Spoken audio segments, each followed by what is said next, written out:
زين للناس حب الشهوات من النساء والبنين والقناطير المقنطرة من الذهب والفضة والخيل المسومة والأنعام والحرث ذلك متاع الحياة الدنيا والله عنده হুসনুল মাআব। জোরে বলুন আল্লাহু আকবার।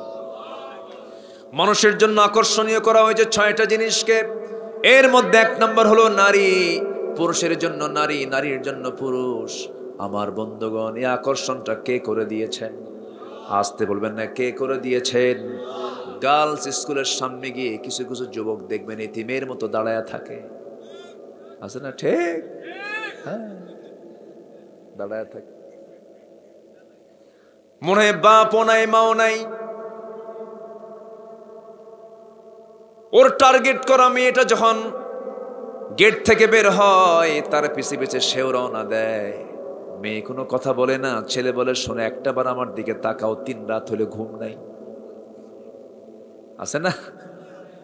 কি টান দেখেন।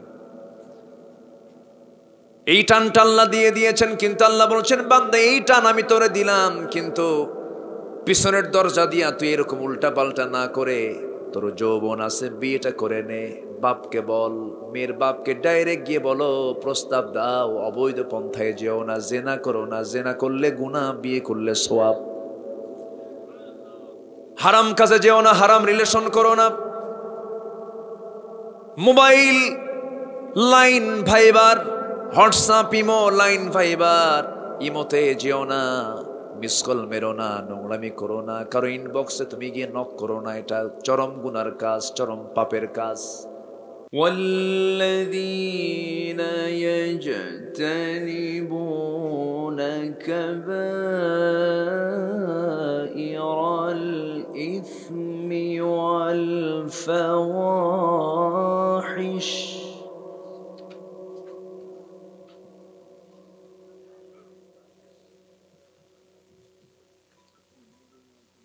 والذين يجتنبون كبائر الإثم والفواحش وإذا ما غضبوا هم يغفرون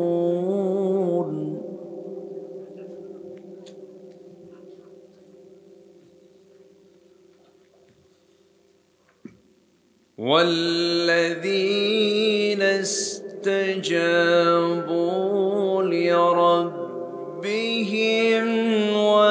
وأقاموا الصلاة وأمرهم شورى بينهم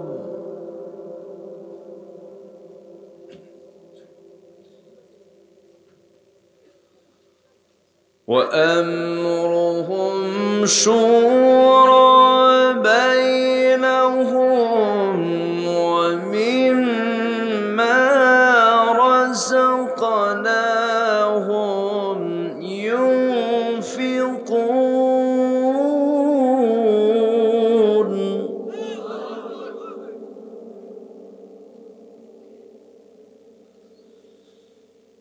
والذين إذا أصابهم البغي هم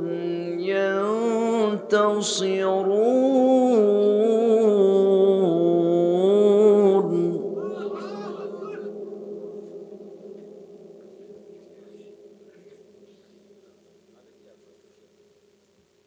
الله أكبر بسم الله الرحمن الرحيم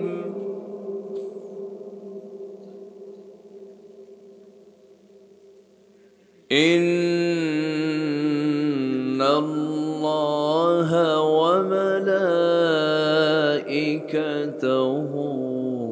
يصلون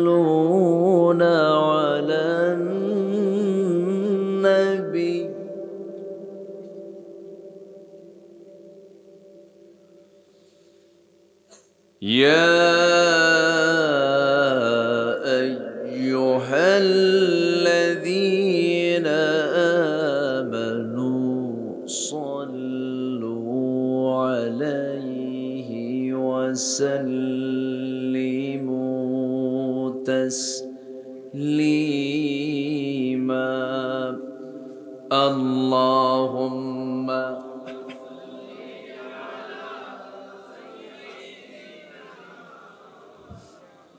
নিচু করে এটা উল্টা দেওয়া যায় না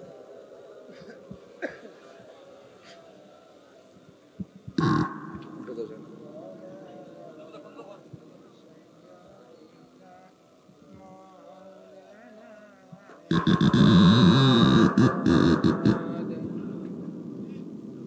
সবাই বলুন বালাগাল উলা বিকামালিহি কাশাফাত তুজা বিজামালিহি হাসুনাত জামিউ খিসালিহি সাল্লু सूरत यूसुफ बिदारी हिकमत लुक़मान इमाम क़ारिए क़ुरआन बारी ये दिले सादिमान इमाम बलगल उला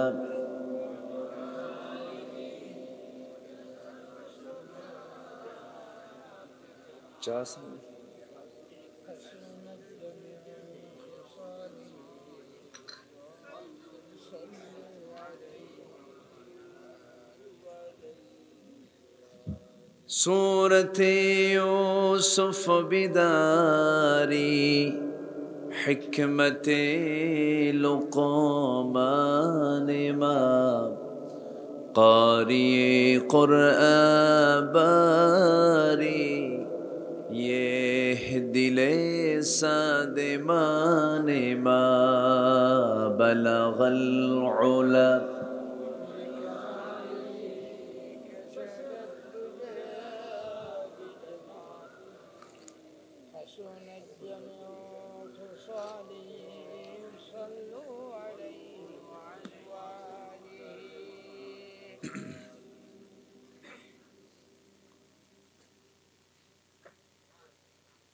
প্রাকৃতিক সৌন্দর্যের অপরূপ লীলাভূমি পাহাড় বেষ্টিত সবুজ শ্যামলে ভরা সিলেট অঞ্চলের মৌলভীবাজার জেলার বড়লেখা উপজেলার জফরপুর মাদ্রাসাতুল মাআরিফ মাদ্রাসা মাঠে অনুষ্ঠিত ইয়াং সোসাইটি কর্তৃক আয়োজিত দশম বার্ষিকী তাফসীরুল কোরআন মাহফিল 2024 11 জানুয়ারি অনুষ্ঠিত আজকের এই মহৎ আয়োজনের সম্মানিত সুযোগ্য সভাপতি, আজকের মাহফিলের বরেণ্য মেহমানবৃন্দ, বিশেষ করে কথা বলেছেন নন্দিত আলেমে দ্বীন, ইসলামী আন্দোলনের বলিষ্ঠ কণ্ঠস্বর, আমার অত্যন্ত কাছের, আমার প্রাণপ্রিয় দ্বীনী ভাই মুহতারাম মাওলানা মাহমুদুর রহমান দিলওয়ার হাফিজাহুল্লাহ। কথা বলেছেন মাওলানা মুজাহিদুল ইসলাম ফারুকি হাফিজাহুল্লাহ। উপস্থিত হাজারাত উলামায়ে কেরাম, ফদলায়ে ইজাম, সুশীল সমাজ, জাতির শ্রেষ্ঠ সন্তান শিক্ষক মণ্ডলী, জাতির বিবেক সাংবাদিক বৃন্দ,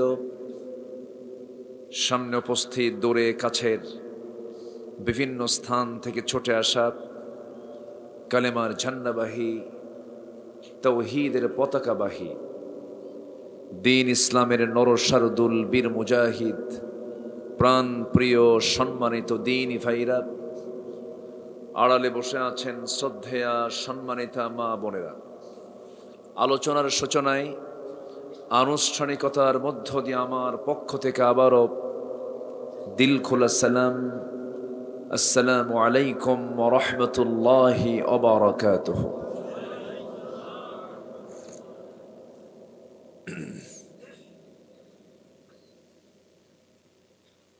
সবাই কেমন আছেন?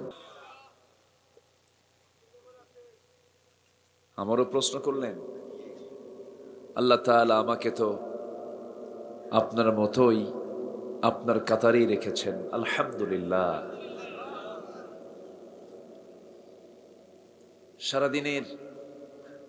সারাদিনের সকল কাজকর্মের ইতি টেনে শীতকালীন এই আরামের সময়ের বিছানায় যখন ধীরে ধীরে যাবার কথা, ঠিক সেই মুহূর্তে আমরা কোরআনের টানে জান্নাতের বাগানে আসতে পেরেছি, যিনি আমাকে আপনাকে এমন বরকতময় জায়গায় আসার বসার তৌফিক দিলেন। কালিমাতুশ শুকর আদায় করি, মুহাব্বাতান জোড়ালো কণ্ঠে বলে উঠছি আলহামদুলিল্লাহ। আবারও বলছি আলহামদুলিল্লাহ। চিৎকার মেরে বলছি আল্লাহুম্মা ইন্নী আসআলুকা আল হুদা ওয়াত তুকা ওয়াল আফাফা ওয়াল গিনা।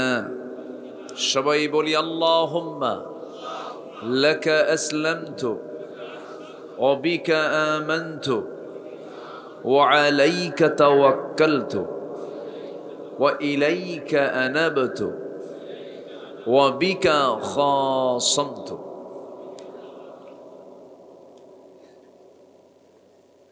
আমরা আল্লাহ তাআলার শুকর আদায় করে নিলাম। সম্মানিত হাজিরিন, বিকাল থেকে এই দীর্ঘ সময় আপনারা আলোচনা শুনে আসছেন। আমার হলো শেষ ক্লাস, শেষ ক্লাসের শেষ বৈঠকে আমি যতক্ষণ আছি আমাকে সময় দেওয়া যাবে তো? সবাই সময় দিতে রাজি আছি তো ইনশাআল্লাহ? ইনশাআল্লাহ। আল্লাহ রাব্বুল আলামিন আমাকে দয়া করেছেন, যিনি আমাকে হেদায়েত পাবার জন্য, পথ দেখানোর জন্য যিনি আমাকে কোরআন দিয়েছেন। এই কোরআন যদি নাজিল না হতো আমি আল্লাহকে চিনতাম না, পরকালকে বুঝতাম না, আমার রাসূলকে চিনতে পারতাম না। আল্লাহর পক্ষ থেকে বান্দার প্রতি যতটুকু ইহসান আছে, যত আল্লাহর পক্ষ থেকে বান্দার জন্য উপহার আছে, যত নিয়ামত আছে, এর মধ্যে সবচাইতে শ্রেষ্ঠ উপহার হলো আল্লাহ বান্দাকে দয়া করে কোরআন দিয়েছেন। বলি আলহামদুলিল্লাহ। কোরআন তো এমন একটি জানালার নাম, যেই জানালার দিকে তাকালে বান্দা দুনিয়াতে বসে জান্নাত এবং জাহান্নামের দৃশ্যগুলো দেখতে পারে। জোরে বলি সুবহানাল্লাহ। এবং বান্দা কোরআন যদি আত্মস্থ করতে পারে, সে নিজে বুঝে যায় যে আমি জান্নাতে যাব না জাহান্নামে যাব। শিক্ষার্থী পড়াশোনা করার পর পরীক্ষার হলে গিয়ে পরীক্ষা দেওয়ার পর সে বুঝে আমি পরীক্ষায় ফেল করব না পাশ করব, ঠিক কি না? তো জান্নাত জাহান্নামের সকল কিছুর নির্দেশনা আল্লাহ তাআলা এই কিতাবের মধ্যে বলে দিয়েছেন। এটা হারাম, এটা হালাল, এটা জান্নাতের পথ, এটা জাহান্নামের পথ, এটা লিগ্যাল, এটা ইললিগ্যাল, এটা লেজিটিমেট, এটা প্রহিবিটেড, এটা হালাল, এটা হারাম, বৈধ অবৈধ, সব আল্লাহ তাআলা কোরআনে অস্পষ্ট করেছেন না সুস্পষ্ট করেছেন? সুস্পষ্ট করে দিয়েছেন। কোনো কিছুই তিনি আড়াল রাখেননি। আল হালালু বাইয়িন ওয়াল হারামু বাইয়িন। হালালটাও স্পষ্ট, হারামটাও স্পষ্ট করে দিয়েছেন আল্লাহ তাআলা এই কিতাবের ভিতরে। কিন্তু দুঃখজনক হলেও সত্য, এই জাতি কোরআন পড়ে না, এই জাতি কোরআনের কাছে যায় না। শিক্ষার হার বিগত সময়ে যা ছিল, এখন শিক্ষার হার কমেছে না বেড়েছে? বেড়েছে। সবাই জানি আমরা শিক্ষার হার বেড়েছে, কিন্তু পিতামাতার প্রতি সুন্দর আচরণ করা, বড়দের প্রতি শ্রদ্ধা করা, ছোটদেরকে স্নেহ করা, মানব দরিদ্র হওয়া, এই মানবিক দিকগুলো, পিতামাতার প্রতি যে সেবার হার, এগুলো কি কমেছে না বেড়েছে? কমছে। তাহলে শিক্ষার হার বাড়ল, কিন্তু আমরা মানবতার শিক্ষা নিতে পারলাম না, মানবিক হতে পারলাম না, উদার চিত্ততা নিয়ে আসতে পারলাম না। আমরা একটি নিরাপদ জনপদ আমরা তৈরি করতে পারলাম না। সম্মানিত ভাইয়েরা, শিক্ষার হার বেড়েছে, সাথে যদি আমি বলি সমাজে জুলুম, অত্যাচার, অন্যায়, এগুলোর পরিমাণ কমছে না বাড়ছে? বাড়ছে। শিক্ষার ফলাফল তো এটা হওয়ার কথা ছিল না। এখান থেকে একটা বিষয় সুস্পষ্ট হয়ে গেল, সেটা হলো একটা শিক্ষা হলো জাগতিক শিক্ষা, আর একটা শিক্ষা হলো ঐশী শিক্ষা।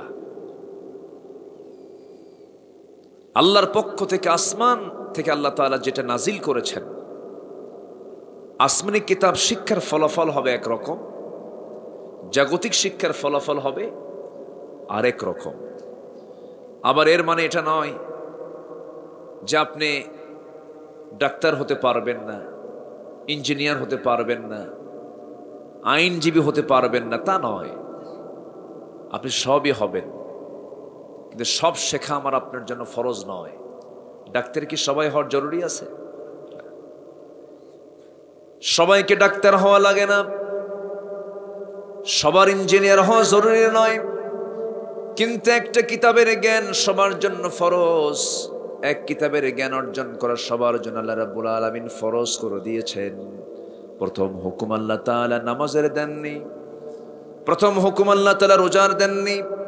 প্রথম হুকুমটা তিনি যে দিয়েছেন, আমার নবীজি জাবেলের নূরে যখন ধ্যানমগ্ন ছিলেন, আল্লাহ রাব্বুল আলামিন সুন্দর করে রাসূলকে জানান দিচ্ছেন, প্রথম হুকুমটা হলো, যারা পারেন ঠোঁট মিলিয়ে বলুন, ইকরা বিসমি রাব্বিকাল্লাযী খালাক, খালাকাল ইনসানা মিন আলাক, ইকরা ওয়া রাব্বুকাল আকরামুল্লাযী আল্লামা বিল কলম, আল্লামাল ইনসানা মা লাম ইয়ালাম। নবী হে, আপনি পড়ুন। কার নামে? আসতে বলবেন না, কার নামে? আল্লাহর নামে পড়ুন। কিন্তু আজকে এমন শিক্ষা আছে, এমন শিক্ষা সমাজেও চালু আছে, মাস্টার্স পাস করলো তাওহীদ বোঝে না, এমফিল করেছে রিসালা বোঝে না, মাস্টার্স পাস করেছে ঈমান কাকে বলে এমন সংজ্ঞা যদি ধরা হয় বলতে পারে না, কালিমা কাকে বলে কালিমার সংজ্ঞা কি তা বলতে পারে না, সহি করে সূরা ফাতিহাটা পড়তে পারে না, যে সূরা ফাতিহা সহি না হলে নামাজও সহি হয় না। আমার বন্ধুগণ, আল্লাহ রাব্বুল আলামিন এক জায়গায় সুন্দর করে বলছেন, বান্দা তিনটা কাজ করো, তোমার কোনো লস হবে না। ইন্নাল্লাযীনা ইয়াতলুনা কিতাবাল্লাহ ওয়া আকামুস সালাতা ওয়া আনফাকু মিম্মা রাযাকনাহুম সিররাও ওয়া আলানিয়াতান ইয়ারজুনা তিজারাতান লান তাবুর। জোরে বলুন আল্লাহু আকবার। আল্লাহ রাব্বুল আলামিন বলেন, যারা আল্লাহর কালাম তেলাওয়াত করবে,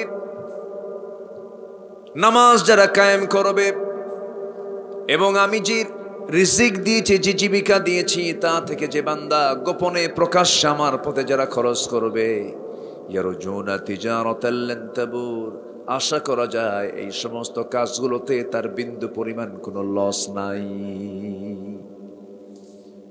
কিন্তু তেলাওয়াত তো আজকে সমাজে নাই। আগে মক্তব ছিল, গ্রামে গ্রামে মক্তবগুলো ছিল। সেই মক্তবগুলোতে আব্বা আম্মা সন্তানগুলোকে পাঠায় দিতেন, মক্তবের মধ্য দিয়ে তার কোরআনটা জানা হয়ে যেত, মাসলা মাসাইলগুলো জানা হয়ে যেত।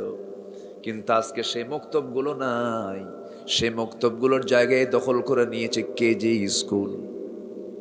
ঠিক কিনা? কি স্কুল বলেন? KG school. কেজির ওজন বেশি না শেরের ওজন বেশি? হ্যাঁ, কেজির ওজনটা বেশি। বাচ্চার গায়ের যে ওজন তার চাইতে ব্যাগের ওজনটাই বেশি। 6 বছর বয়স, এত বড় একখান ব্যাগ নিয়ে পিঠে নিয়ে আসে, পিঠটা বাঁকা হয়ে যায়। আমার বন্ধুগণ, ছোট্ট বাচ্চার জন্য এতগুলো বই তো দরকার ছিল না। আপনার সন্তানকে চরিত্রবান হওয়ার জন্য, আপনার সন্তানকে মুআদ্দাব হওয়ার জন্য, আপনার সন্তানকে আদর্শ শেখানোর জন্য, ভদ্র সৎ যোগ্য করে গড়ে তোলার জন্য বেশি কিছু কিতাব লাগে না, মাত্র একটা কিতাব। কোরআনটা আপনার সন্তানের হাতে তুলে দেন, কোরআন আপনার সন্তানকে পাহারা দেবে। জোরে বলি সুবহানাল্লাহ। দুঃখ, যদি প্রশ্ন করি 18 কোটি মুসলমানের দেশে অধিকাংশ মুসলমান কোরআন পড়তে পারে না পড়তে পারে না? পড়তে পারে না। যদি এখানেও প্রশ্ন করি, যারা মাহফিল আসছেন, এখানে তো অন্য ধর্মের কোনো মানুষ এখানে আসেন নাই, সব তো মুসলমান। আমার দেশে এমন কিছু জেলা আছে যে জেলাতে মাহফিলগুলোতে গেলে পরে 50-50 মুসলমান অমুসলিমও থাকে, আছে। কিন্তু আমার মাহফিল ছিল এই তো কিছুদিন আগে, কোথায়? কোটালীপাড়া, গোপালগঞ্জ কোটালীপাড়ায় মাহফিল ছিল। তো আমি সেখানে লক্ষ্য করে দেখি যে অনেকের হাতে লাগানো, কি যেন, যে কি লাগায় হিন্দু ভাইরা, রাখি না কি যেন লাগায়, হ্যাঁ, টিকলি মাথায়। অন্য ধর্মের মানুষগুলো সামনে বসে আছে। কোরআন তো সবার জন্যই, কোরআন সবার জন্যই তো, আলহামদুলিল্লাহ বলেন। এই জায়গায় যারা বসে আছেন, আমি বিশ্বাস করি এখানে 100% মুসলমান বসে আছেন। যদি প্রশ্ন করি, এখানে যারা বসে আছেন সবাইকে কোরআনটা সহি করে পড়তে পারি নাকি? পারি না। আমার বন্ধুগণ, আপনি যদি মালয়েশিয়া যান, 60% মুসলমান সেখানে। নিজের চোখে দেখে এসেছি, ক্লাস 8 লেভেল থেকে শুরু করে নিয়ে বুড়া মানুষ পর্যন্ত এমন কোনো মুসলমান নাই যে নামাজ পড়ানোর যোগ্যতা রাখে না। সে নামাজও পড়াতে পারে, তার নামাজই কবুল হওয়ার সম্ভাবনা আছে। যে নামাজ পড়ানোর যোগ্যতা রাখে, যে নামাজ পড়ানোর যোগ্যতা রাখে না, তার নামাজ নিজেরও হয় না। মনে হয় আমি কষ্ট দিয়ে ফেললাম, মনে হয় আপনাদের।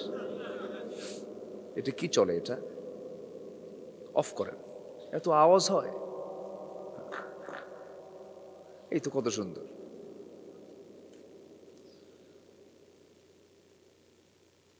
আমার বন্ধুগণ, সেখানকার প্রত্যেকটা নাগরিক তারা নামাজ পড়ানোর যোগ্যতা রাখে। যে মুসলমান, যে নামাজি নিজে নামাজ পড়তে পারে কিন্তু পড়াতে পারে না, বুঝতে হবে তার নিজের নামাজও হয় না। কারণ যে নিজে নামাজ পড়াতে পারবে সে নামাজ পড়তেও পারবে, পড়াতেও পারবে। নামাজ পড়ানো, নামাজ পড়তে পারা তফাৎ কিছু নয়।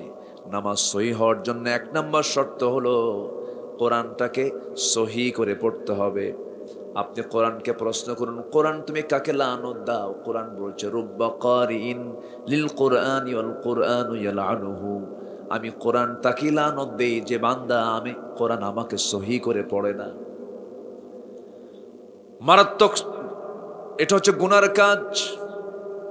আমার ভাইয়েরা, আমার বন্ধুগণ, বুকটা ফেটে যায় যদি প্রশ্ন করি কোরআনটা সহি করে পড়তে পারা মানুষ আমার দেশে খুবই কম, উত্তর এটাই চলে আসবে। যদি প্রশ্ন করি আমার দেশে যত মুসলমান বসবাস করে, বিড়ি খাওয়া মুসলমান বেশি না বিড়ি ছাড়া মুসলমান বেশি? আসতে কয়, হ্যাঁ? বিড়ি খাওয়ার দোয়াটা কোন আছে? দোয়া আছে না এরকম কিছু কবেন? আল্লাহুম্মা বারিক লানা ফিহি, বিড়ি টানা। হ্যাঁ, আমার বন্ধুগণ, শীতকালে বিড়ি খাওয়ার পরিমাণ কমে না বাড়ে? আরো বাড়ে, কারণ বিড়ি না খেলে নাকি শীত বেশি লেগে যায়, টান মারলে নাকি গরম গরম মনে হয়। আমার দেশের মুসলমান এত পরিমাণ বিড়ি খায়, মনে হয় বিড়ি খাওয়া মনে সুন্নতে আদম। হ্যাঁ, কোন বিড়ি কি নবী, কোন কি মানে নবী বিড়ি খাইছে না? তাহলে আমার দেশের মুসলমান বিড়ি খায়, আমার দেশের মুসলমান কোরআনটা সহি করে পড়তে পারে না। আরেকটা প্রশ্ন যদি করি, আমার দেশের মুসলমানগুলো নামাজি বেশি না বেনামাজি বেশি? বলেন বলেন, নামাজি না বেনামাজি? বেনামাজি। নামাজ পড়ে না, আবার বিশাল বড় দরবারের মুরিদ, মাঝে মাঝে সিন্নি খায়, মাঝে মাঝে দরবারে গরু নিয়ে যায়, দরবার থেকে বলে বছর একটা করে গরু পাঠাবা, তোমার সব গুনাহ মাফ। আছে কিন্তু, আছে এরকম দরবারও আছে।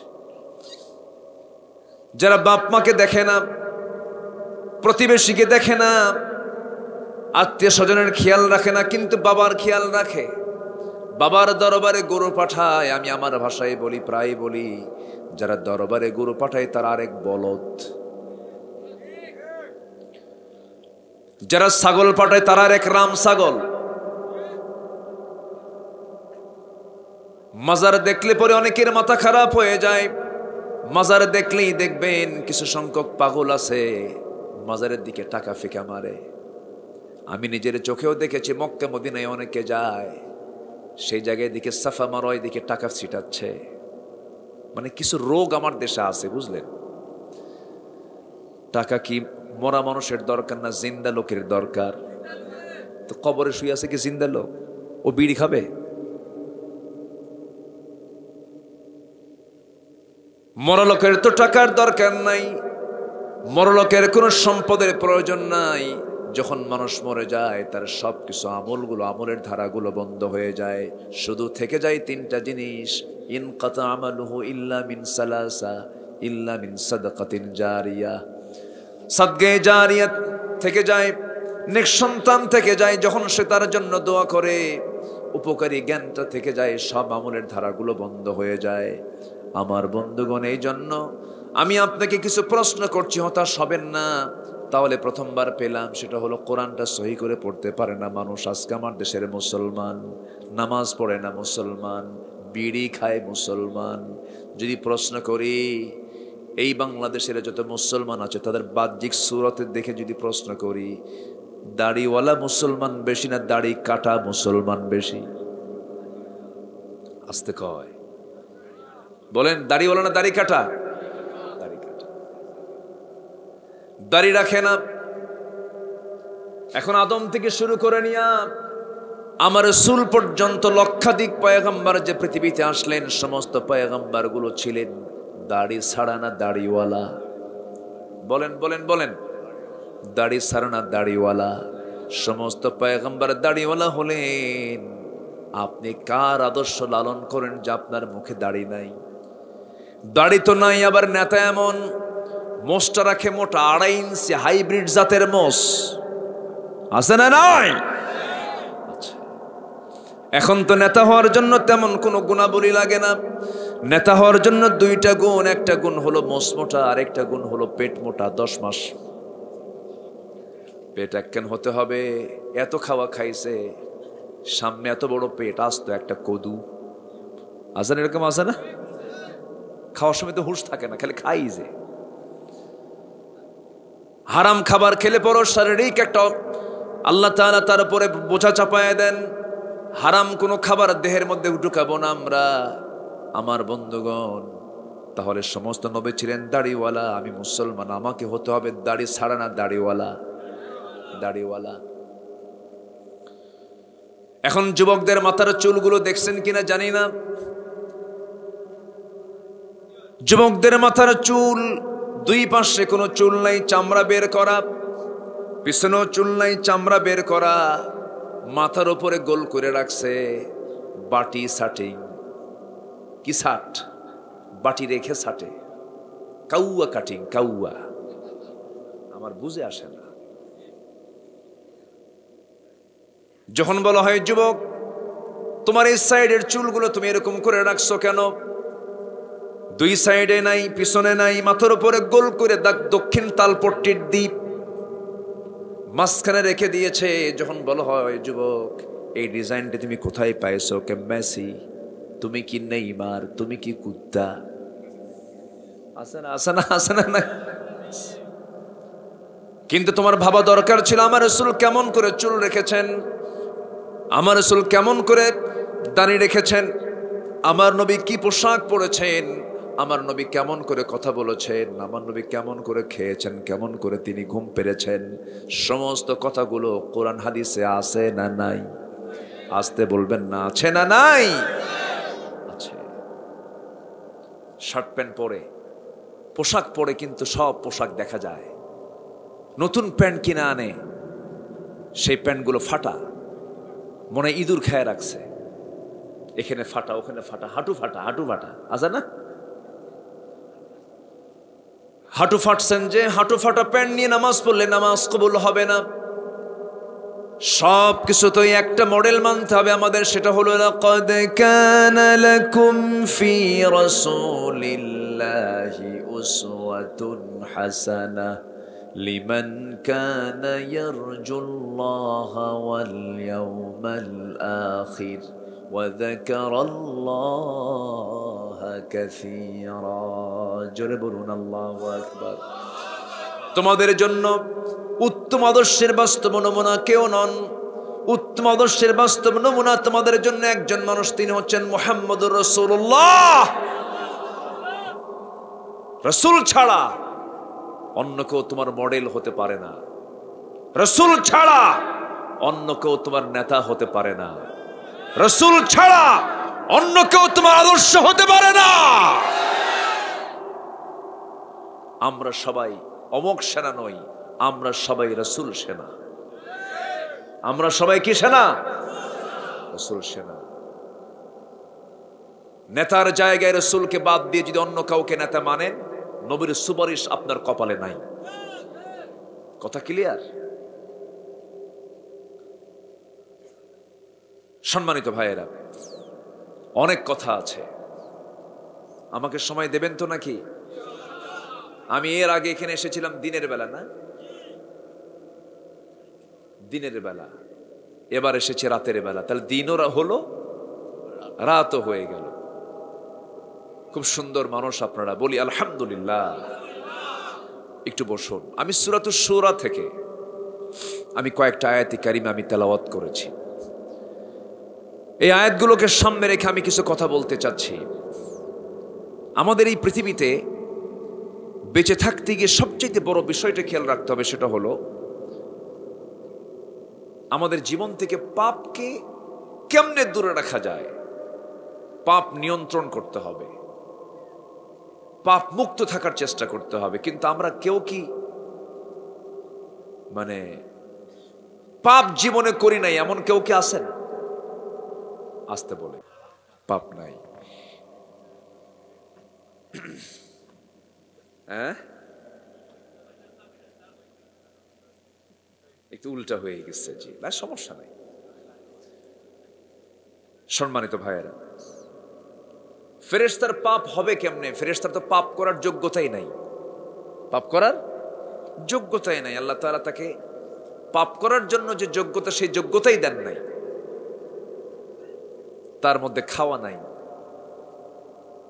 তার মধ্যে যৌন কোনো চাহিদা নাই। কিন্তু এই দুইটা জিনিস মানুষের তো নাই। আসতে কয় আছে না নাই? খাবারের চাহিদা, এরপর যৌন চাহিদা, আছে। যৌন কামনা এটা খারাপ কোনো কাজ নয়। যৌন কামনা যদি না হয়, আদম সন্তান আল্লাহর বান্দা পৃথিবীতে আসবে কেমনে? যৌন কামনা এটা খারাপ কিছু কামনা নয়, এটা বৈধ। এই কামনা ছিল মুহাম্মদ সাল্লাল্লাহু আলাইহি ওয়াসাল্লামের, নবীদের ভিতরে এই কামনা ছিল। কিন্তু আল্লাহ তাআলা এটা চান বৈধ উপায়ে না অবৈধ উপায়ে? বৈধ হলে পরে এটা হবে সওয়াবের কাজ, আর অবৈধ হলে এটা হবে কি? গুনার কাজ। এটাই তো কথা, আমি আয়াতের সঙ্গে মিলায়ে দিচ্ছি। সম্মানিত ভাইয়েরা, ব্যবসা করলে এটা হবে বৈধ, আর সুদের কারবার করলে এটা হবে কি? অবৈধ। কিন্তু ব্যবসা করতে কি আল্লাহ মানা করেছেন? না।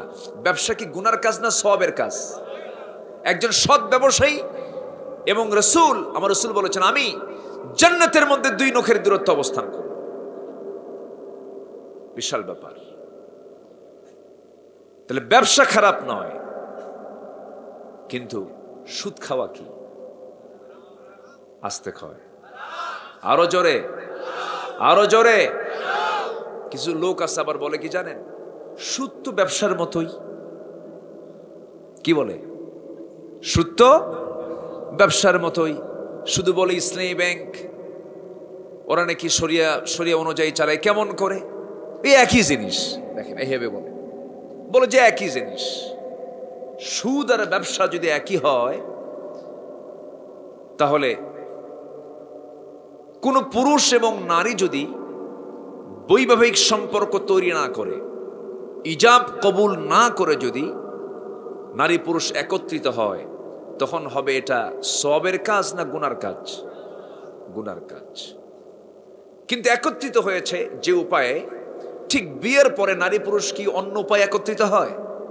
একই পন্থা এবং কাজ কিন্তু একই, তারা মিলিত হলো। তাহলে নারী এবং পুরুষ একত্রিত হওয়ার কারণে কেউ পেল সওয়াব, কেউ পেল কি? গুনাহ। মাঝখান থেকে একটা বৈধ পন্থা বের করে দিয়েছেন। তিনি কে? আসতে বলবেন না, তিনি কে? সুদের কারবার হলো হারাম, ব্যবসার কারবার হলো হালাল। আল্লাহ ক্লিয়ার করে দিয়েছেন, আহাল্লাল্লাহুল বাই'a ওয়া হাররামার রিবা। আমি বান্দার জন্য ব্যবসাকে হালাল করে দিয়েছি, আর সুদকে করে দিয়েছি হারাম। সুদের কারবার হলো যেমন এই জামার হাতে পানির বোতলটা দেখতে পাচ্ছেন, এই বোতলের দাম 20 টাকা। আপনি 20 টাকার এই বোতলটা আপনি কিনেছেন, পাইকারি 18 টাকা কিনে দোকানে সুন্দর করে ডিসপ্লে করলেন। পানির প্রয়োজন হলো, একজন আপনার কাছে পানি কিনতে গেল, আপনি তাকে 18 টাকার বোতল আপনি 20 টাকায় বিক্রি করলেন, লাভ হলো কত? এটার নাম কি? আস্তে কবেন, এটার নাম কি? ব্যবসা। সুদ কাকে বলে? সুদ হলো এই পানির বোতল আপনি টাকা দিয়ে না কিনে দোকানে আপনি টাকায় রেখে দিলেন, সেই টাকাটা একজনের প্রয়োজন হলো, টাকা আপনার কাছ থেকে নিয়ে চলে গেল। 1 মাসের জন্য আপনি তাকে দিলেন 20 টাকা, 1 মাস পর আপনি তার থেকে নিলেন 21 টাকা। 18 টাকায় বিক্রি করে 18 টাকা কিনে 20 টাকা বিক্রি করলেন, লাভ হলো 2 টাকা। আবার 20 টাকা আপনি তাকে দিয়ে 1 মাস পরে আপনি নিলেন 1 টাকা, 1 টাকা লাভ হলো। 1 টাকে কেটে লাভ বলবো না, সুদ বলবো আমরা। সুদ বলবো কারণ টাকায় টাকা হওয়া যাবে না, ধানে ধান হওয়া যাবে না। দুটা বিপরীতমুখী হতে হবে। টাকায় ধান, ধানে টাকা, পণ্যের মধ্য দিয়ে এটার লেনদেন করতে হবে। আল্লাহ তাআলা এটাকে ব্যবসার কথা বলেছেন। আর সুদটা হলো টাকায় টাকা, এটার নাম হলো সুদ। সুদ আল্লাহ তাআলা এত জঘন্য অপরাধ বলেছেন, সুদের সর্বনিম্ন গুনাহ হলো নিজের মার সঙ্গে জিনা করা। জোরে কর নাউযুবিল্লাহ। আমার ভাইয়েরা, একটু মনোযোগ দিয়ে কান লাগাবেন, মনোযোগ দিয়ে শোনার চেষ্টা করবেন। এই দুনিয়ায় আমার সমস্ত আমল ঠিক হলো, নামাজ পড়লাম, রোজা রাখলাম, হজ করলাম, যাকাত দিলাম, সব দিলাম, কিন্তু আমার আয় ইনকামটা সম্পূর্ণ অবৈধ, হারাম পন্থায় আমার আয় ইনকাম। আমার কোনো ইবাদত মঞ্জুর করবেন না। তিনি কে? আসতে বলবেন না, তিনি কে? আল্লাহ বলছেন কুলু মিন তাইয়্যিবাতি মা রাযাকনাকুম, তোমরা খাও পবিত্র জিনিস যা আমি তোমাদেরকে রিজিক হিসাবে দিয়েছি, তা থেকে তোমরা হালাল কিছু খাও, হারামের দিকে যাও না। ওয়াশকুরু লিল্লাহ, আমার শুকর আদায় করো, হারামের কাছে যেও না। এই জন্য আমার বন্ধুগণ, 1 নম্বর আল্লাহ রাব্বুল আলামিন সূরা শুরার 38 নম্বর আয়াতে বলছেন والذين يجتنبون كبائر الإثم والفواحش وإذا ما غضبوا هم يغفرون, যে সমস্ত বান্দারা বড় বড় গুনাহ থেকে নিজেকে নিয়ন্ত্রণ রাখবে। বড় গুনাহ আর ছোট গুনাহ কিছু ডিফারেন্স আছে। কিছু কিছু গুনাহ আল্লাহ তাকাবেনই না, কিছু কিছু গুনার দিকে আল্লাহ নজরই দিবেন না। আল্লাহ রাব্বুল আলামিন বলেন ইন তাজতানিবু কাবাইরা মা তুনহাউনা আনহু নুকাফির আনকুম সাইয়্যাতিকুম ওয়া নুদখিলকুম মুদখালান কারীমা। জোরে বলুন আল্লাহু আকবার। বান্দা, তুমি যদি বড় বড় গুনাহগুলো ছেড়ে দাও, ছোট ছোট গুনার দিকে আমি আল্লাহ নজরে দেব না, সব গুনাহ মাফ করে আমি তোমাকে সম্মানজনক জান্নাত দেব। জোরে বল সুবহানাল্লাহ। বড় বড় গুনাহগুলো কি শুনবেন না ইনশাআল্লাহ? কারণ সবচেয়ে বড় চ্যালেঞ্জ হলো গুনাহ থেকে নিজেকে বাঁচিয়ে রাখা। তাহাজ্জুদ বাদ গেছে, এটা যত বড় আপনার লস, গুনাহ জীবনে অর্জন হয়েছে এটা সবচেয়ে বেশি বড় লস। গুনাহ করা যাবে না, গুনাহ থেকে বাঁচার চেষ্টা করতে হবে। এই ছেলে, এই যে ফি মুশকিলা, এই কিছু কয় না, আমি কি দোয়া করে দেব, শেষ করে দেব? তো যদি কেউ ওঠে জোর করে ধরবেন, একটু মুস্কি হাসি মেরে বসায় দিবেন। হ্যাঁ, একটু বসেন না। সম্মানিত ভাইয়েরা, মাহফিলে বসে যদি মজা না পাওয়া যায় তাহলে ভাবতে হবে ইবলিস এখানেও কিছু চালবাজি শুরু করতেছে নাকি। ইবলিস মনে হয় বড় লেখায় আসে না নাকি?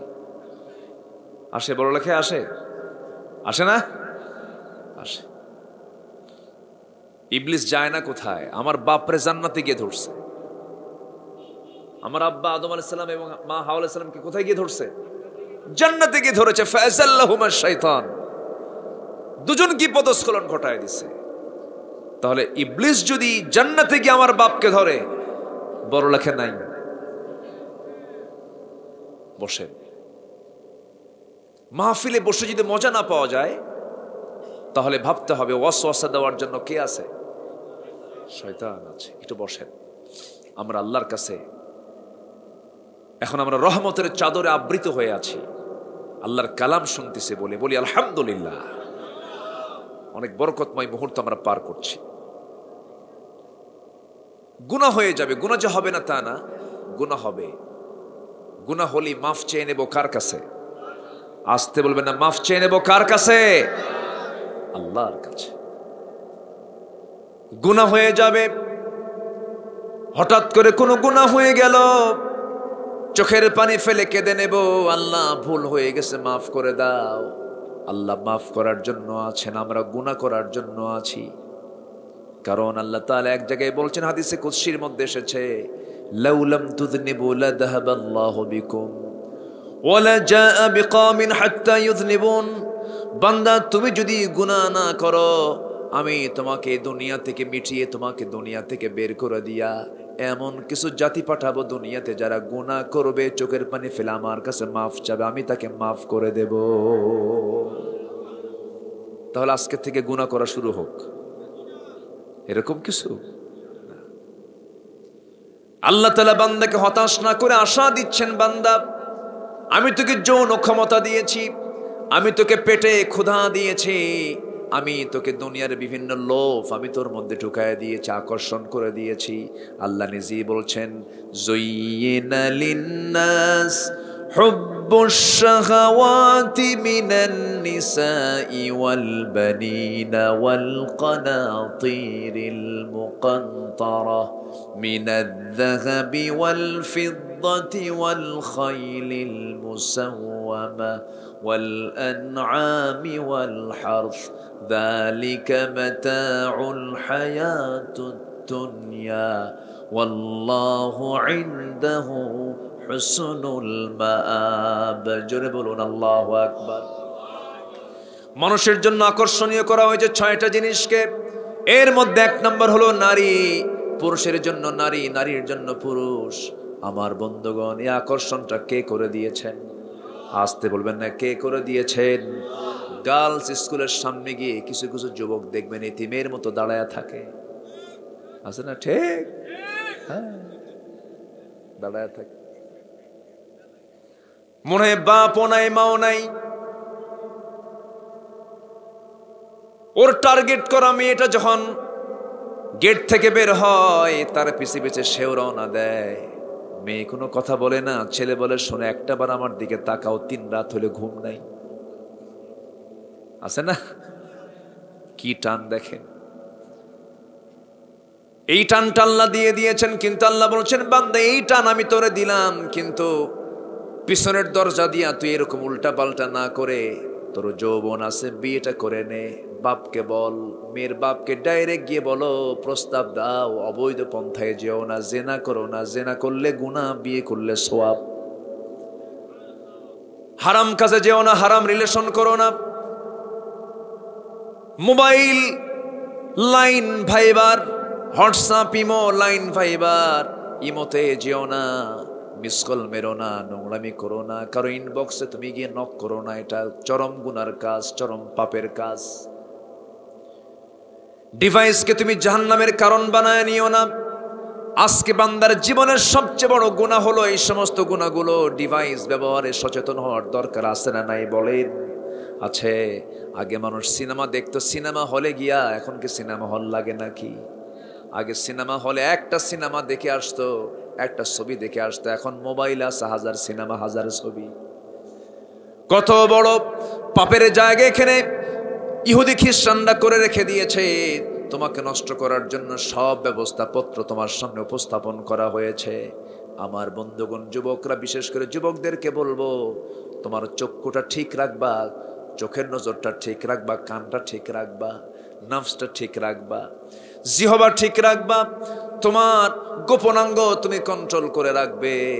আল্লাহ তাআলা তোমাকে 1 নম্বর জান্নাত, জান্নাতুল ফেরদাউস দিয়ে দিবেন। জোরে বলুন সুবহানাল্লাহ। মুমিনদের মোটামুটি 7টা গুণ দরকার। কয়টা গুণ দরকার? 7টা গুণ দরকার। এইদিকে আমি যে আয়াতটা তুলে ধরেছি, 3টা আয়াত, এখানে আল্লাহ তাআলা 6টা কাজের কথা বলেছেন। আজকে আমাকে একটা সাবজেক্টও দেওয়া হয়েছে, মুমিনদের বিষয় নিয়ে আমাকে কথা বলার জন্য বলা হয়েছিল। আমার ভাইয়েরা, আল্লাহ রাব্বুল আলামিন মুমিনদের ব্যাপারে 7টা গুণের কথা বলে জান্নাতের ওয়াদা করেছেন। আল্লাহ রাব্বুল আলামিন সুন্দর করে বলছেন, যারা পারেন ঠোঁট মিলিয়ে বলুন, قد أفلح المؤمنون الذين هم في صلاتهم خاشعون والذين هم عن اللغو معرضون والذين هم للزكاة فاعلون والذين هم لفروجهم حافظون إلا على أزواجهم أو ما ملكت أيمانهم فإنهم غير ملومين فمن ابتغى وراء ذلك فأولئك هم العادون والذين هم لأماناتهم وعهدهم راعون والذين هم على صلواتهم يحافظون أولئك هم الوارثون الذين يرثون الفردوس هم فيها خالدون জোরে বলুন আল্লাহু আকবার। জান্নাতে যাওয়ার জন্য বেশি আয়াত লাগবে না, সূরা মুমিনুনের প্রথম দিকের কয়েকটা আয়াত যদি কোনো বান্দা ফলো করে জান্নাত তার জন্য ইজি হয়ে যাবে। নাম্বার 1 হলো মুমিনদের জন্য সফলতা ওই সমস্ত মুমিনদের জন্য যারা নামাজটাকে সুন্দর করে আদায় করে, খুশুর সঙ্গে আদায় করে, যারা লজ্জাস্থানের হেফাজত করে, যারা যাকাত ঠিক মতো আদায় করে, যারা অনর্থক কথা থেকে জিহ্বাকে বিশ্রামে রাখে, যারা জিহ্বা বিশ্রামে রাখবি, যার লজ্জাস্থান হেফাজত করবে, যে যাকাত দেবে। এরপর আল্লাহ তাআলা বলছেন যে ওয়াদা ঠিক রাখবে, যে আমানত ঠিক রাখবে, যে নামাজটা যত্নের সঙ্গে আদায় করবে। আল্লাহ রাব্বুল আলামিন বলছেন ওই সমস্ত বান্দার জন্য আমি আল্লাহ 1 নম্বর জান্নাত, জান্নাতুল ফেরদাউস বরাদ্দ রেখেছি। জোরে কোন সুবহানাল্লাহ। আমার ভাইরা, লজ্জাস্থান হেফাজত আজকে বড় চ্যালেঞ্জ হয়ে গেছে। মেয়েদের গায়ে কি কাপড় আছে না নাই? মেয়েদের গায়ে কোনো কাপড় আছে নাকি? এই যে প্রচন্ড শীত চলে, ওদের চামড়া কি মানুষের চামড়া না গন্ডারের চামড়া আল্লাহই জানে। এই প্রচন্ড শীত, তাও গায়ে কাপড় চোপড় নাই। আল্লাহ তাআলা মানব জাতির জন্য পোশাক দিয়েছেন। পশুর জন্য কোনো পোশাক নাই, স্থায়ী পোশাক দিয়ে দিয়েছেন। ওদের গায়ে লোম দিয়েছেন, ঘন ঘন চামড়াটা ঢেকে থাকে। আল্লাহ তাআলা মানুষের চামড়াকে সুন্দর করে বানিয়ে দিয়ে বলছেন বান্দা পোশাক পর, পোশাক দিয়ে শরীরটা ঢেকে ফেলে দে। পুরুষের সতর দিয়েছেন নাভি থেকে হাঁটুর নিচ পর্যন্ত, মেয়েদের সতর দিয়েছেন মাথা থেকে পা পর্যন্ত। মুখটা যদিও সতর নয়, তবু মুখটাও ঢাকা দরকার ফিতনা থেকে বাঁচার জন্য। আমার বন্ধুগণ, আজকে এই পৃথিবীতে মুসলমানদের সবচেয়ে ঈমান নষ্ট করার জন্য সবচেয়ে বড় হাতিয়ার বানিয়ে নিয়েছে ইহুদি খ্রিস্টানরা, উলঙ্গ করে মেয়েদেরকে ঘর থেকে বের করে দেওয়া। ঠিক কিনা বলেন? এই পাপ সমাজে আজকে কম না বেশি? এই পাপ আজকে সমাজে কম না বেশি? বেশি। মার্কেটে পুরুষ বেশি না মহিলা বেশি? মার্কেটিং এর দায়িত্ব ছিল মূলত পুরুষের না মহিলার? পুরুষ থাকবে ভিতরে না বাইরে? বাইরে থাকবে। মার্কেটে আজকে মহিলা বেশি। স্বামীকে ধমক দিয়ে সিট করে রাখে। স্বামীকে বলে তুমি কি মার্কেট বুঝো? তুমি কি মার্কেটিং বুঝো? এক ধমক মেরে স্বামীকে থুইয়া চলে গেছে মার্কেটে, ঢং ঢং করে, চুল ছেড়ে দিয়ে, লিপস্টিক লাগাইয়া, হাই হিল পরে, ভ্যানিটি একখান ব্যাগ নিয়া, 3 পিস পইরা, মাথার চুলগুলো ফাঁকা করে খুলে ফেলে চলে গেছে দোকানদারের সামনে গিয়ে। দোকানদারের সামনে গিয়ে ঠ্যাঙের উপরে ঠ্যাং তুলে দিয়া দোকানদারকে লক্ষ্য করে বলে, ভাইয়া একটা শাড়ি দেখানো যাবে কি? দোকানদারও কম না, শাড়ি একখান বের করে নিজের গায়ে লটকা দিয়া বলে, আপা এই শাড়ি কিন্তু আপনাকে দারুণ মানাবে। ওটা আরেক বদমাইশ। আছে না নাই? এই চলছে আজকে বেহায়াপনার প্রদর্শনী, বেহায়াপনার ডিসপ্লে চলছে আজকে সমাজ জুড়ে। বিয়ের অনুষ্ঠান হয়ে গেছে সমস্ত বেহায়াপনার মূল জায়গা। বিয়ের অনুষ্ঠানগুলো ডিজে পার্টি না হলে, গান বাজনা না হলে বিয়ে হয় না। আমি কি ভুল বলছি? আমি কি ভুল বলছি? বিয়ে একটা পবিত্র বন্ধনের জায়গা, সেখানেও নাপাকি, গুনাহ। বিয়ে করে ভাই, আর ভাইয়ের বউ কোলে নাই হলো দেব। আছে না? আছে না? আছে না? আছে না? নাই? কত যে গুনার কাজগুলো আজকে চলছে, রমরমা চলছে। কোন পাপের কাজে যাওয়া যাবে না।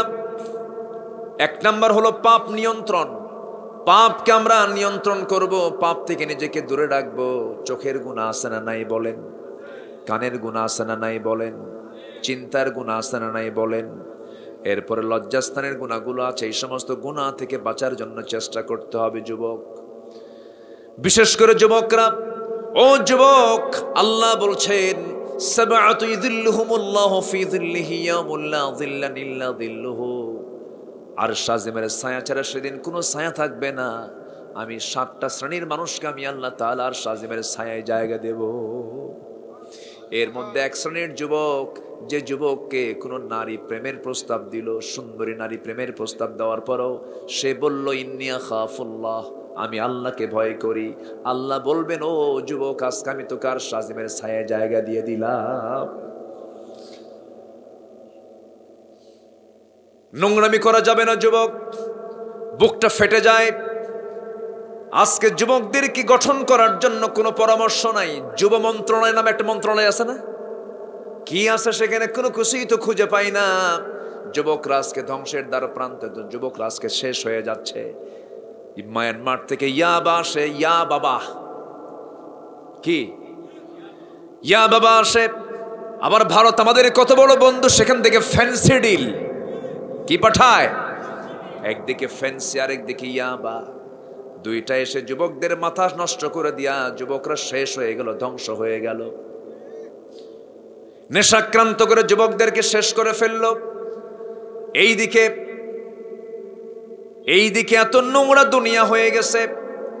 ইউরোপ আমেরিকার অনেক দেশগুলোতে সমকামিতার আইন তারা সংসদে এনে বিল আকারে পাশ করে সমকামিতার আইনকে তারা পাশ করে ফেলেছে। যেরকম নাউজুবিল্লাহ, যেরকম নাউজুবিল্লাহ। হোমোসেক্স, এই হোমোসেক্সকে তারা জায়েজ করেছে, এটাকে তারা প্রমোট করছে। এই সমকামিতার ইতিহাস 5000 বছর আগের ইতিহাস। শুরু করেছিল প্রথম হলো কওমে লূত, লূত আলাইহিস সালাতু ওয়াস সালামের বংশধররা, লূত আলাইহিস সালামের কিছু অবাধ্য উম্মতরা এটা চালু করেছিল। আল্লাহ তাআলা এই কওমে লূতকে মাটির ভিতরে গেড়ে দিয়ে গজব দিয়ে শেষ করে দিয়েছেন। সেই সমকামিতা, সেই ট্রান্সজেন্ডার, এগুলোকে প্রমোট করা হচ্ছে আজকে দুনিয়াতে। আজকে ইউনিভার্সিটির আবাসিক হলগুলোতে সমকামিতার হার বেড়ে চলেছে। ছেলে ছেলেকে পছন্দ করে, নারী নারীকে পছন্দ করে, এক বিকৃত যৌনাচার। একজন ব্রিটেনের প্রধানমন্ত্রী, সে অন্য ধর্মের লোক হওয়ার পরেও সে তার আসন থেকে বলতে বাধ্য হয়েছে, সে একটা লিগ্যাল কথা বলেছেন। তিনি বলেছেন, a man is a man, A women is a women, that's just a common sense.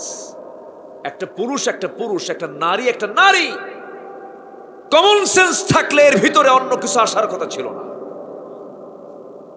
আজকে ছেলে ছেলেকে বিয়ে করে, ছেলেকে ছাড়া ছেলে বাঁচে না, মেয়েকে ছাড়া মেয়ে বাঁচে না।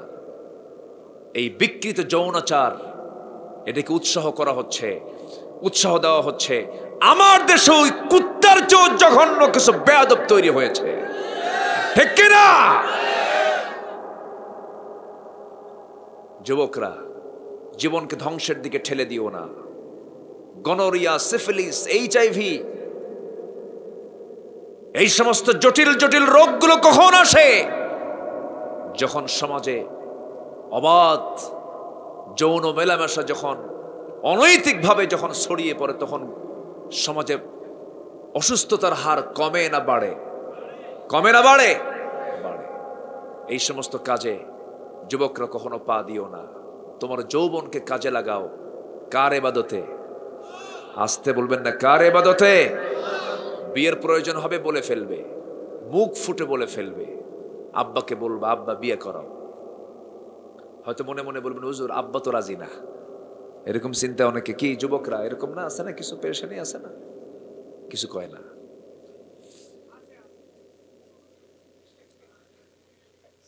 অনেকে মুখ ফুটে বলে না, লজ্জা পাচ্ছে মনে হয়। আমার নবীজি এটাকে খুব ইজি করে দিয়েছেন। আমার রাসূলের কাছে বিয়েটাকে কঠিন ছিল না ইজি ছিল? ইজি ছিল। আমার নবীর কাছে এক সাহাবী এসে বলছেন, হুজুর আমার কি বিয়ে হবে না? রাসূল বলেন, কেন?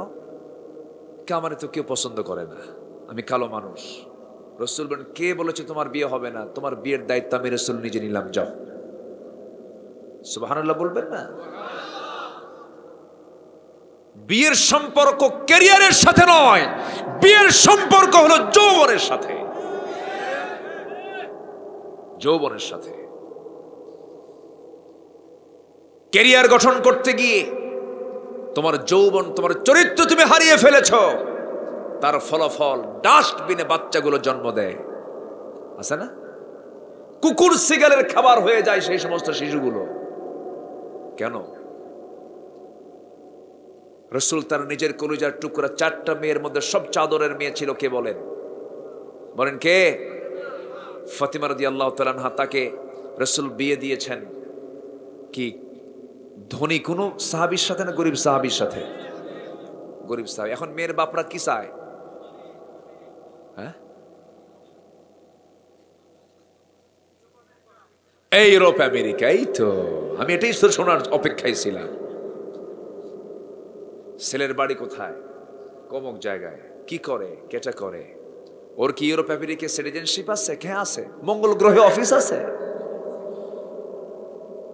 একটাবার বলে না ছেলের মুখে দাড়ি আছে কিনা, ছেলে কোরআন কয় পারা মুখস্থ করতে পেরেছে, ছেলে কি তাহাজ্জুদ পড়ে, ছেলে কি আবেদ, সে কি নামাজি, তার দ্বীনের জ্ঞান কতটুকু আছে, এমন জাতীয় প্রশ্ন একবারও করে না। মেয়ে দেখতে এসে আগে দেখতো মুরব্বীরা যখন মেয়ে ছেলেকে বিয়ে করাবে, মেয়ের পর্ব যখন দেখার পর্ব হতো তখন প্রশ্ন করা হতো, মা তুমি কি কোরআন পড়তে পারো?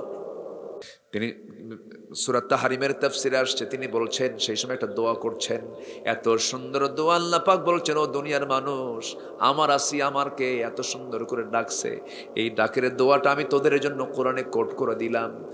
কি সুন্দর করে দোয়া করছেন, রব্বি বিনিলি ইনদাকা বাইতান ফিল জান্নাতি ওয়া নাজ্জিনি মিন ফিরআউনা ওয়া আমালিহি।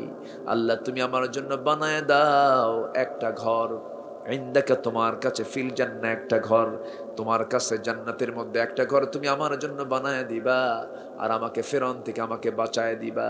এই দোয়াটা করলেন, রক্তাক্ত হয়ে দুনিয়া থেকে বিদায় হয়ে গোটা দুনিয়ার মুসলমানকে জানান দিলেন। আল্লাহর ডাকে সাড়া দেওয়ার জন্য এমন করি প্রস্তুতি নিয়ে আল্লাহর সামনে হাজির হতে হয়। জোরে কান সুবহানাল্লাহ। ওয়াল্লাযীনা ইসতাজাবু লিরাব্বিহিম। নাম্বার 5 হলো আকামুস সালাহ, নাম্বার 4 হলো আকামুস সালাহ, নামাজ যারা কায়েম করবে। নাম্বার 5 হলো ওয়া আমরুহুম শুরা বাইনাহুম, যারা পরামর্শ ভিত্তিক কাজ করবে। নাম্বার 6 হলো যারা দান করবে।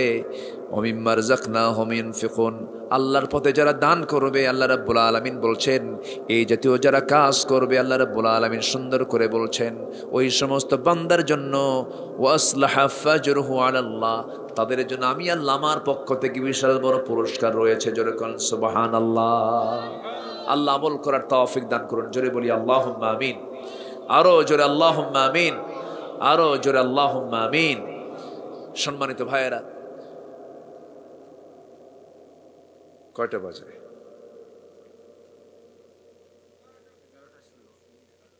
চালাবো? আরো চালাবো? কেউ তো না করে না। বলি আলহামদুলিল্লাহ, জিকির করি সুবহানাল্লাহ।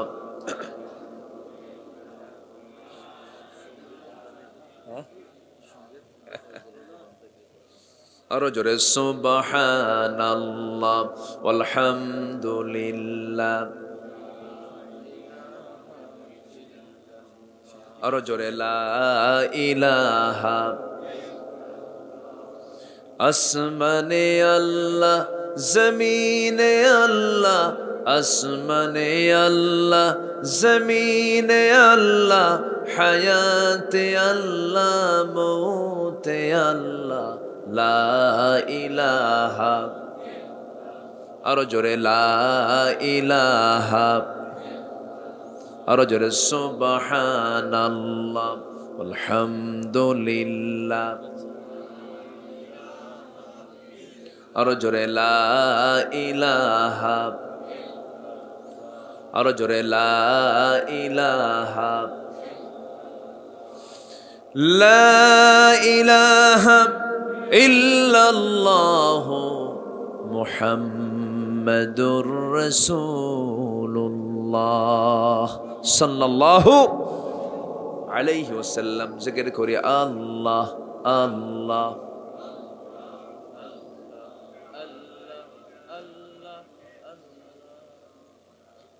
লা ইলাহা লা ইলাহা ইল্লাল্লাহু মুহাম্মাদুর মুহাম্মাদুর রাসূলুল্লাহ সাল্লাল্লাহু আলাইহি ওয়াসাল্লাম। তাহলে সর্বশেষ যে কাজটা সেটা হলো দান করা। কার পথে? আসতে বলবেন না, কার পথে? সম্পদ দিয়েছেন কে? খরচ করব কার পথে? সে আল্লাহর পথে। দান করলে বিপদ আপদ দূর করে দেন কে? আল্লাহ তাআলা। আস-সাদাকাতু তারুদ্দুল বালা, একটা হাদিস এসেছে দান করলে আল্লাহ তাআলা তার বালা মুসিবতকে কি করে দেন? দূর করে দেন, তার জীবন থেকে মাইনাস করে দেন। একটা রূপক অর্থে একটা গল্পের কথা মনে পড়লো আমার। অনেকদিন আগে আমি ছোটবেলায় আব্বার কাছ থেকে এগুলো কথাগুলো শুনতাম। একদিন আব্বা মজা করে বলতেছিল, আমার আব্বা তখন ছোট, যদিও কথাটা রূপক, মানে এক বেচারি গেছে হুজুরের কাছে, গিয়ে বলতেছে, হুজুর আমার কিছু আগাম কিছু সংবাদ যেন আমি বুঝি, এরকম কিছু জ্ঞান আমাকে দেন। হুজুর তাকে শিখাই দিছে। তো বাড়িতে আসছে, বাড়িতে এসে স্বপ্নে দেখে তার বাড়ির একটা মুরগি মারা গেছে। ওকে মুরগি মারা যাবে দুদিন পর। দুদিন পর মুরগি মারা যাবে স্বপ্নে দেখলো, তো ভাবলো যে তাহলে তো এই মুরগি রাখা যাবে না। করছে কি, মুরগি বাজারে গিয়ে বেঁচে আসছে। কয়েকদিন পর আবার স্বপ্নে দেখে তার একটা ছাগল মারা যাবে 4 দিন পর। না, এটা তো ছাগল রাখা যাবে না। তো ছাগল আবার 4 দিন আগেই সে বাজারে গিয়ে বিক্রি করছে। কয়েকদিন পর স্বপ্নে দেখে তার ছেলে 7 দিন পরে মারা যাবে। তার ছেলে সন্তান এবার গেছে মাথা ঘুরা, গেছে হুজুরের কাছে, হুজুর আপনি তো আমার জ্ঞান দিলেন, কিন্তু এবার তো অবস্থা খারাপ কেন? আমি স্বপ্নে দেখলাম 7 দিন পর আমার ছেলে মারা যাচ্ছে। তুমি আর কি স্বপ্নে দেখছো বলো? হুজুর আগে দেখছিলাম মুরগি মরার স্বপ্ন, তারপরে শুনছিলাম, তারপরে স্বপ্নে দেখছি হলো গরু মরার স্বপ্ন, ছাগল মরার স্বপ্ন। তো ওই 4 দিন আগে ছাগলটা বেঁচে ফেলছি, 2 দিন আগে মুরগিটা বেঁচে ফেলছি। হুজুর কয়, শোনো, তুমি যখন স্বপ্নে দেখলে 7 দিন পরে তোমার ছেলে সন্তান মারা যাবে, এই স্বপ্ন তোমার দেখা হতো না, এই সন্তান তোমার মরতো না। কিন্তু তুমি যে আগে যে মুরগি বিক্রি করছো, আর গরু বিক্রি করছো, ছাগল বিক্রি করছো, এটা যদি না বিক্রি করতে, যদি মাথায় রাখতে না, যা হয়েছে হয়েছে, এটা মরলেও মানুষকে আমি ঠকাবো না, আজকে তোমার সন্তান মরার সংবাদ তোমার কানে আসতো না। জাস্ট কথাটা হচ্ছে এরকম, মানে বোঝানোর জন্য, রূপক অর্থে। দান করলে বিপদ দূর করে দেন কে? আসতে বলবেন না, কে? আল্লাহ তাআলা। আমরা নিয়মিত দান করব, জোরে বলি ইনশাআল্লাহ। আল্লাহ তুমি সবাইকে এই বিষয়গুলোকে আমল করার তৌফিক দিয়ে দাও, জোরে বলি আমিন। সম্পদ কে দেন? সম্পদ কে দেন? আবার সম্পদকে ছিনায় নেন। এই জন্য সম্পদ যিনি ছিনায় নেওয়ার ক্ষমতা রাখেন, তাকে দিলে পরে সম্পদে বরকত কে দিবেন? আল্লাহ দিবেন, এটাই স্বাভাবিক। আল্লাহ তাআলা মুত্তাকিদের যতগুলো গুণের কথা যেখানেই বলেছেন, সেখানে আল্লাহ তাআলা রিজিক নিয়ে, দান নিয়ে কথা বলেছেন। ওয়ামিম্মা রাযাকনাহুম ইউনফিকুন আল্লাযীনা ইউমিনুনা বিল গায়ব ওয়া ইউকিমুনাস সালাহ ওয়ামিম্মা রাযাকনাহুম ইউনফিকুন। রিজিক দান করলে পরে কি হয়? সম্পদের বরকত কমে না বাড়ে? বেড়ে যায়। বড়ই গাছের ডাল আপনি যত কাটবেন, বড়ই গাছের ফলন কমে না বাড়ে? বাড়ে। দান সম্পদকে বাড়ায় দেয়। আল্লাহ তুমি আমাদেরকে এই সমস্ত আমলগুলো করার তৌফিক দিয়ে দাও, জোরে বলেন আমিন। এক সাহাবী নবীর সামনে দাঁড়িয়ে বলছেন, হুজুর আমি খুব গরিব মানুষ, আপনি আমার জন্য দোয়া করেন, আমি যেন ধনী হতে পারি। রাসূল বললেন, আমি তোমার জন্য এই দোয়াটা আজকে করব না। আবার দ্বিতীয় দিন আসছে, আবার তৃতীয় দিন আসছে, শেষ পর্যন্ত রাসূল তার জন্য দোয়া করেন, আল্লাহ তুমি তার সম্পদ বাড়ায় দাও। সম্পদ বাড়তে বাড়তে এত বাড়লো, যেই সাহাবী 5 ওয়াক্ত নামাজ নবীর পিছনে আদায় করত, সেই সাহাবীর ধীরে ধীরে জামাত মিস হওয়া শুরু হয়ে গেল। আসে না এরকম? আসে না? বলেন তো, আসে না? আছে। জামাত মিস হওয়া শুরু হয়ে গেল। শেষ পর্যন্ত জামাতই বাদ পড়ে গেল। রাসূল তার সম্পদের সংবাদ জানার পর রাসূল সাহাবীকে পাঠালেন, যাও তার কাছ থেকে কিছু যাকাতের যে পরিমাণটা, সে যাকাতটা তুমি তার কাছ থেকে আদায় করে নিয়ে আসো। নবীজির পক্ষ থেকে পাঠানোর লোকটাকেও সে বলে ফেললো, না আমি যাকাত দেব না। যাকাত দিতে অস্বীকৃতি যখন জানালো, আমার নবীর কাছে সংবাদটা চলে আসলো। শেষ পর্যন্ত আমার নবীজি যখন শুনতে পেলেন যে সে যাকাত দিতে অস্বীকার করেছে, নবীজি তার জন্য এতটাই মনক্ষুণ্ণ হলেন। এই কথা যখন তার কানে চলে গেছে, সেই লোকটা আবার নবীর কাছে এসে বলছে, হুজুর আমার ভুল হয়ে গেছে, আপনি আমার থেকে যাকাতগুলো দানগুলো গ্রহণ করুন। রসুল বললেন, আমি তোমার জন্য দোয়া করলাম আর তুমি আমার লোককে এরকম করে পাঠায় দিলা, আমি তোমার কাছ থেকে কোনো দান কোনো যাকাত আমি কোনোদিন গ্রহণ করব না, যাও। তাহলে সম্পদ বিপদেরও কারণ হতে পারে। সম্পদ হলে সম্পদ থেকে দান করব কার পথে? আল্লাহর পথে আমরা দান করব। এই ব্যক্তি নবীর ইন্তেকালের পরে এই টাকা পয়সা নিয়ে প্রথম খলিফার কাছে চলে গেলেন। প্রথম খলিফা বললেন, না, যে দান রসুল গ্রহণ করেননি সেই ব্যক্তির দান আমি আবু বকর গ্রহণ করব না। সাইয়েদনা ওমর ফারুকের শাসনামলে এই লোকটা আবার তার কাছে চলে গিয়ে বলল, খলিফাতুল মুসলিম, আপনি আমার দান গ্রহণ করুন। না, আমি তোমার দান গ্রহণ করব না। যে দান রসুল গ্রহণ করেন না আমি তা গ্রহণ করব না। তাহলে সম্পদ হলে মানুষের ভিতরে অহংকার হয় না? আসতে বলে অহংকার হয় না? এই অহংকার চূর্ণ করার জন্য সুসময়ে দান করব কার পথে? আল্লাহর পথে। এই মুনাফিককে নিয়ে আল্লাহ তাআলা একটা আয়াত নাজিল করে দিয়েছেন। আল্লাহ রাব্বুল আলামিন বলেন, ফালাম্মা আতাহুম মিন ফাদলিহি বাখিলু বিহি ওয়া তাওয়াল্লাউ ওয়া হুম মুরিদুন। জোরে বলুন আল্লাহু আকবার। আমার বন্ধুগণ, শেষ পর্যন্ত এই লোকটা ধনাঢ্যর কারণে, সম্পদ আধিক্যের কারণে মুনাফিক হয়ে দুনিয়া থেকে বিদায় নেয়। জোরে কোন নাউজুবিল্লাহ। এই জন্য আল্লাহ তাআলা এখানে সর্বশেষ যে নসিহতটা দিয়েছেন সেটা হলো, তোমরা আমার পথে তোমাদের রিজিক থেকে কিছু খরচ করবে।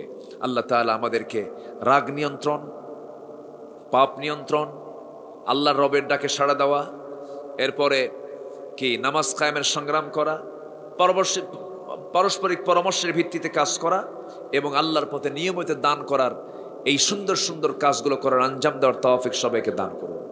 এই আশাবাদ কামনা করে আমি আমার কথাকে না বাড়িয়ে সোজা আমরা এখন দোয়ার দিকে যাব। হ্যাঁ, ও আচ্ছা, তো কি এটা?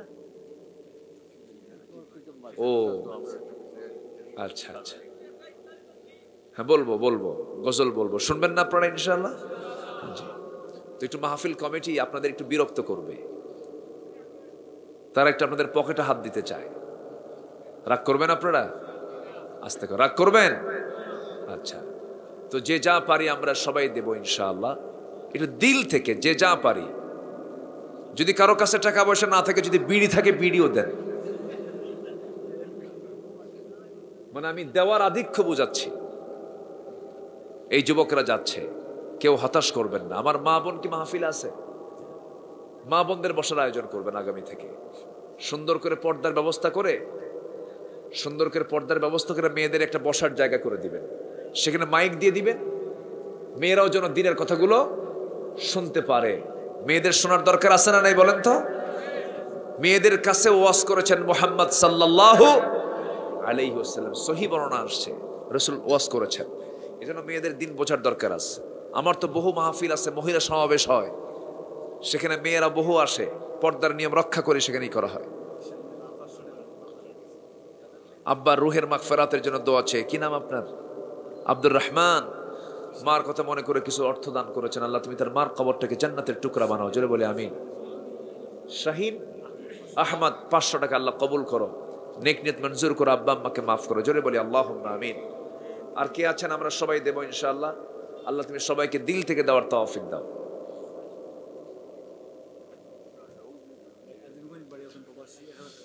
আজিমগঞ্জ বাড়ি একজন ভাই প্রবাসী 1000 টাকা দান করেছেন, আল্লাহ কবুল করো।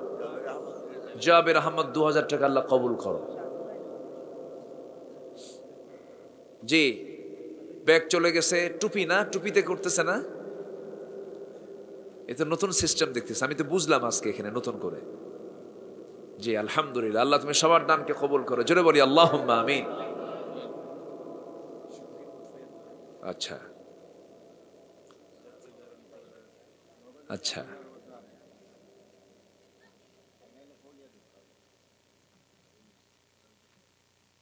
আমাদের প্রিয় বন্ধু মুহাম্মদ সাল্লাল্লাহু আলাইহি ওয়াসাল্লাম রাসূলকে ছাড়া কোন স্টেশনে কি আমাদের পার পাওয়ার কোনো সুযোগ আছে বলেন তো?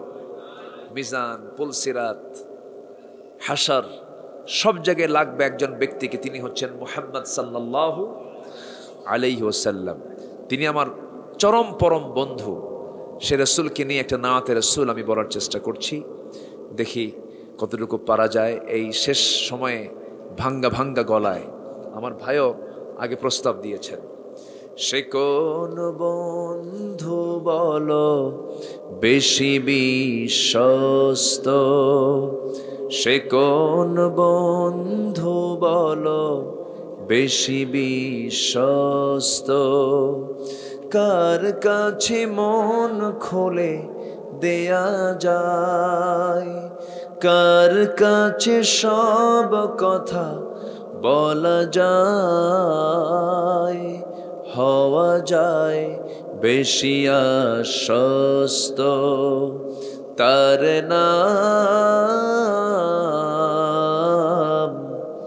আহমদ বড় বিশ্বস্ত, আহমদ বড় বিশ্বস্ত। যে জন কখনো ব্যথা দিতে জানে না, যে জনকে বলি মুছে দেয় বেদনা, ঠিক কিনা? যে জন কখনো ব্যথা দিতে জানে না, যে জনকে বলি মুছে দেয় বেদনা, হৃদয়ের হাহাকার আপন করে নিতে আর কার বুক এত প্রশস্ত, তার নাম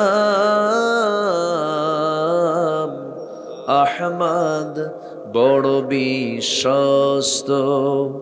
মহানবী বলে তারে কেউ বা ডাকে, আমি ডাকি প্রিয়তম, সে আমার ধ্যান ভালোবাসা প্রেম মধুময় মনোহর স্বপ্ন সম। যে জন করুণার অনুপম উপমা, যার মতো মরমি কোথাও আর মিলে না, যে জন করুণার অনুপম উপমা, যার মতো দরদি কোথাও আর মিলে না, জীবনের আঙিনায় আবাদ করে দিতে আর কারব এত প্রশস্ত, তার নাম আহমদ বড় বিশ্বস্ত, আহমদ বড় বিশ্বস্ত, আহমদ বড় বিশ্বস্ত। মারহাবা। জি ঠিক আছে, আমরা এখন দোয়ার দিকে যাই। আবু বকর 3000 টাকা দিয়েছেন, তার মার মাগফিরাতুল ইসলাম। জি আবু বকর তার মার জন্য দোয়া চেয়ে 3000 টাকা দিয়েছেন না? আল্লাহ তুমি তার দানকে কবুল করো, জোরে বলি আমিন। আপনি দোয়া করে দেন। জি আমরা সবাই বলি সুবহানাকা আল্লাহুম্মা ওয়া বিহামদিকা আশহাদু আল্লা ইলাহা ইল্লা আনতা আস্তাগফিরুকা ওয়া আতুবু ইলাইকা। চিৎকার মেরে বলি ইয়া আল্লাহ, আমার জীবনের সগীরা কবীরা ছোট বড় সব গুনাহ তুমি আল্লাহ মাফ করে দাও। জোরে বলুন ইয়া রাব্বাল আলামিন। আল্লাহুম্মা আমিন। রব্বানা যালামনা أنفسنا وإن لم تغفر لنا وترحمنا لنكونن من الخاسرين জফরপুর ইয়াং সোসাইটি কর্তৃক আয়োজিত 10ম বার্ষিকী তাফসীরুল কোরআন মাহফিল 2024। আজকে মাহফিলটা তোমার রহমতে আনুষ্ঠানিকভাবে সম্পূর্ণ হওয়ার শেষ পর্যায়ে আমরা চলে এসেছি। তোমার বান্দাগুলোকে নিয়ে শেষ মুহূর্তে সে কাঙ্গাল ভিখারির মতো দুটো হাত তোমার দরবারে পেতে আছে। আল্লাহ, গুনার দিকে নজর দিও না, বান্দা মনে করে তামাম জীবনের গুনাহগুলোকে মাফ করে দাও। জনম দুঃখী বাপ জানজারে চলে গেলেন, জিন্দেগির গুনাহগুলো মাফ করে দাও, কবরগুলোকে জান্নাতের টুকরা বানাইয়া দাও। আয় আল্লাহ তাআলা, আব্বা আম্মার জন্য কি দোয়া তাও তুমি শিখিয়ে দিয়েছো। চক্ষু বন্ধ করুন, হাত একটু উঁচু করুন, আল্লাহর শেখানো দোয়া পরে দিল থেকে সবাই বলুন, রব্বিরহামহুমা কামা রব্বায়ানি সগীরা, রব্বিরহামহুমা কামা রব্বায়ানি সগীরা, রব্বিরহামহুমা কামা রব্বায়ানি সগীরা। আমেরিকায় মানুষ থাকে সংবাদ পাওয়া যায়, লন্ডনে মানুষ থাকে সংবাদ পাওয়া যায়, ঘরের কোনায় কবরে শুয়ে আছে মা, কোনো সংবাদ নাই। আল্লাহ, তোমার কাছে ফরিয়াদ করি, কবরের সমস্ত আযাবকে মাফ করে কবরগুলোকে জান্নাতের বাগিচা বানায়া দাও।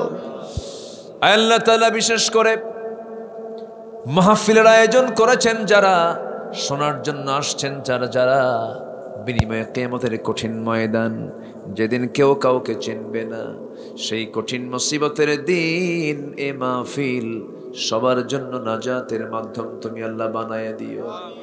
তোমার বান্দা কোলেকে নিয়ে এমন সময় হাত তুলেছি, মুসলমানদের পায়ের তলায় যখন মাটি নাই, 180 কোটি মুসলমানের দুনিয়ার মুসলমানের প্রথম কিবলা বাইতুল মুকাদ্দাস অবরুদ্ধ হয়ে আছে।